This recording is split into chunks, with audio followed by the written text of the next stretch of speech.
पुरी में भगवान जगन्नाथ की रथ यात्रा आज से शुरू होगी। यात्रा से एक दिन पहले रविवार रात 8 बजे से पुरी में कर्फ्यू लगा।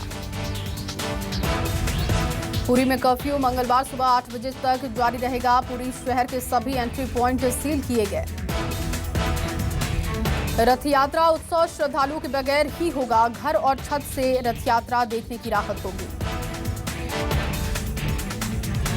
ओडिशा सरकार ने लोगों से उत्सव के दौरान पुरी नहीं जाने और टीवी पर रथ यात्रा का प्रसारण देखने की अपील की है। गुजरात के अहमदाबाद में जगन्नाथ मंदिर से निकाली जाएगी रथ यात्रा। केंद्रीय मंत्री अमित शाह ने परिवार संग मंगला आरती की।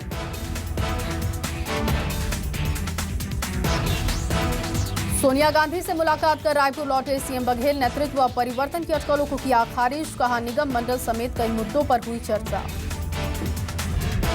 केंद्रीय मंत्रिमंडल के फेरबदल को लेकर सीएम बघेल ने केंद्र सरकार पर तंज कसा है। अपनी गलती को दूसरों पर मढ़ती है बीजेपी। ताजा उदाहरण केंद्रीय मंत्रिमंडल का फेरबदल।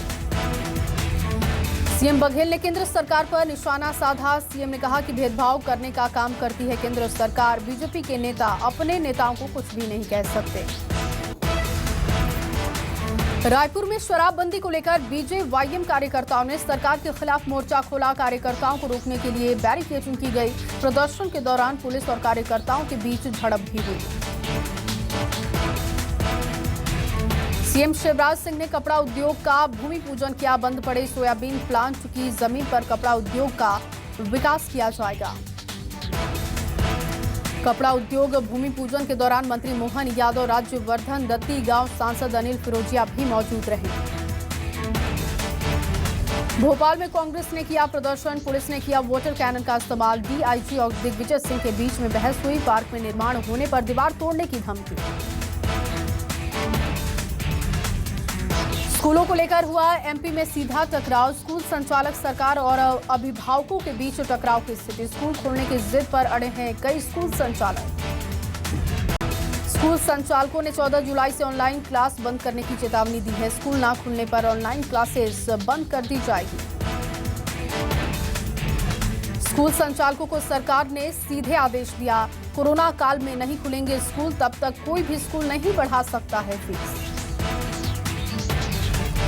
अभिभावकों ने भी बच्चों को स्कूल ना भेजने की बात कही है। फीस बढ़ाने को लेकर अभिभावकों ने सरकार से अपील की है। जिन स्कूलों की फीस बढ़ाई गई उसे सरकार कम करवाए। 14 जुलाई से ऑनलाइन क्लासेस हो रही हैं बंद। अभिभावकों के मन में बढ़ी चिंताएं। बोले कोरोना के दौरान बच्चों की मौत हुई थी। अभिभावक बोले स्कूल प्रबंधन बच्चों को स्कूल भेजने के लिए बना रहा है दबाव, लेकिन अभिभावक नहीं भेजना चाहते अपने बच्चों को स्कूल। बच्चों में भी कोरोना को लेकर डर बना हुआ है। नहीं जाना चाहते स्कूल। बोले कोरोना में अपने दोस्तों को खोया है।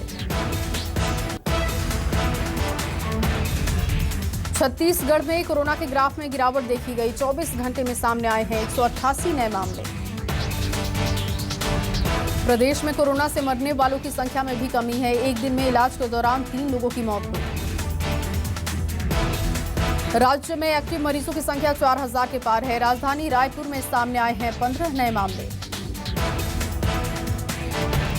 बीजापुर में सामने आए 18 नए मरीज। सुकमा में 24 नए संक्रमितों की पहचान। बीते 24 घंटे में कोरबा में 6 मरीज सामने आए हैं, तो वहीं दंतेवाड़ा में 7 लोगों की covid test report positive.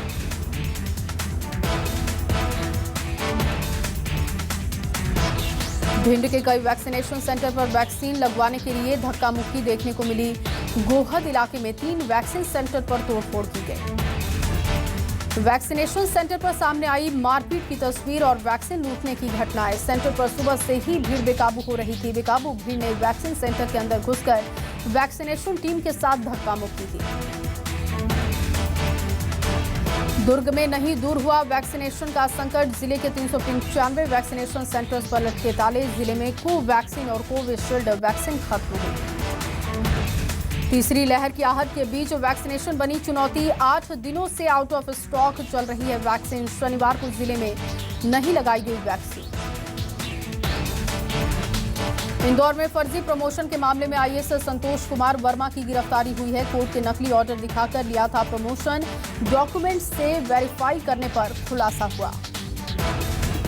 Umaria के विंध्या कॉलोनी में एक बकरा बना लोगों के आकर्षण का केंद्र। बकरे की कीमत 1 करोड़ 10 लाख रुपए। बकरे के मालिक का कहना है बकरे के गले में लिखा हुआ है मोहम्मद का नाम। मंदसौर में कस्टडी में हुए युवक की मौत का मामला, 2 पुलिसकर्मी और एक डॉक्टर पर एफआईआर। नारकोटिक्स की कस्टडी में हुई थी मौत, परिजनों ने हत्या का लगाया था आरोप। खंडवा के रोहिणी वन इलाके में अतिक्रमण का वनवासियों ने विरोध किया। लोगों के साथ आदिवासी नेता माधवी बेन भी एसपी दफ्तर पहुंची। सिंगरौली में कोरोना संक्रमण की तीसरी लहर को लेकर तैयारियां हुई पूरी। डॉक्टर आशीष सिंह ने बताया 150 बेडों के साथ 20 वेंटिलेटर की व्यवस्था हुई है। जिले में नहीं है ऑक्सीजन की कोई कमी।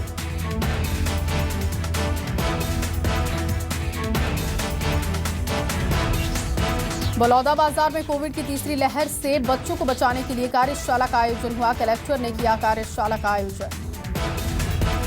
सिवनी में अवैध रूप से शराब रखने को लेकर कार्रवाई की गई है। पुलिस ने 3 लोगों के खिलाफ मामला दर्ज किया। 12 लीटर अंग्रेजी शराब बरामद की गई। आगर मालवा में प्याज से भरा ट्रक अनियंत्रित होकर पलटा, 4 सवारी घायल हो गए। कवर्धा में स्वीकृत सड़कों का निर्माण शुरू नहीं होने पर सांसद संतोष पांडे ने कलेक्टर को पत्र लिखकर जानकारी मांगी। प्रधानमंत्री ग्राम सड़क योजना के तहत बनाना है सड़क। सतना के जिला अस्पताल में नवजात बच्चे को फेंक कर भागी महिला। नर्स ने लावारिश बच्ची को वार्ड में भर्ती करवाया। बालोद में नाबालिग की युवती ने फांसी लगाकर आत्महत्या की। युवती ने दुपट्टे के सहारे घर के कमरे में लगाई फांसी। दल्ली राज हराब थाना क्षेत्र के वार्ड नंबर 26 का मामला। राजनांदगांव में लगाई गई लोक अदालत, विधिक सेवा प्राधिकरण ने किया लोक अदालत का आयोजन। कई मामलों का निपटारा हुआ। बिलासपुर में टोल प्लाजा पर लूटपाट करने वाले शातिर बदमाश गिरफ्तार हुए। गार्ड से चाकू की नोक पर लूटपाट कर आरोपी फरार हुए थे। दुर्ग में पुलिस का विशेष अभियान, सड़क पर पेट्रोलिंग करने उतरे अधिकारी। असामाजिक तत्वों और शराबखोरों के खिलाफ अभियान चलाया जा रहा है। बालोद में एक बार फिर हाथियों को लेकर गांव में दहशत का माहौल है। हाथियों का दल दिखने के बाद वन विभाग ने गांव में अलर्ट जारी किया। यूपी को दहलाने की साजिश नाकाम हुई है। एटीएस ने लखनऊ के काकोरी इलाके से अलकायदा के 2 आतंकियों को गिरफ्तार किया। आतंकियों की योजना 15 अगस्त के आसपास यूपी के कई इलाकों में विस्फोट करने की थी। बड़े आतंकी मॉड्यूल का पर्दाफाश हुआ।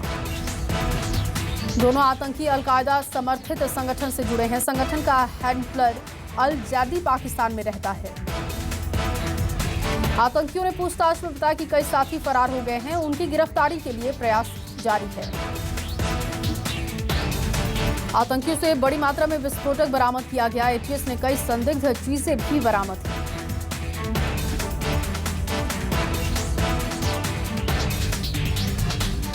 एटीएस को आतंकियों के ठिकाने से कुकर बम और कई टाइम बम मिले हैं। बम डिफ्यूज करने के लिए विशेष दस्ता पहुंचा था। ऑपरेशन को अंजाम देने के लिए एटीएस के अलावा कमांडो भी मौजूद थे। आतंकियों को रिमांड पर लेकर उनसे पूछताछ की जाएगी। एक आतंकी का नाम मशरूद्दीन और दूसरे का नाम मिनहाज अहमद बताया जा रहा है। दोनों टेलीग्राम ऐप से संपर्क करते थे।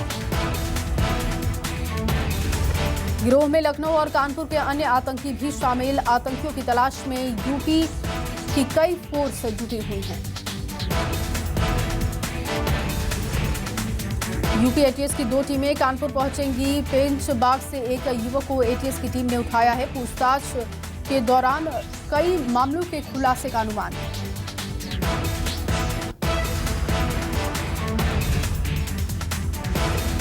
कोपा अमेरिका चैंपियनशिप में लियोनेल मेसी ने रचा इतिहास। 28 साल के बाद ब्राजील को हराकर अर्जेंटीना बना चैंपियन।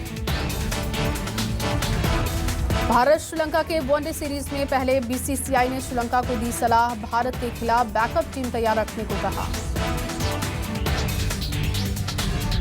भारत के खिलाफ सीरीज से पहले इंग्लैंड को लगा बड़ा झटका। चोट की वजह से स्टार बल्लेबाज ओली टीम के पहले टेस्ट से बाहर हो चुके हैं।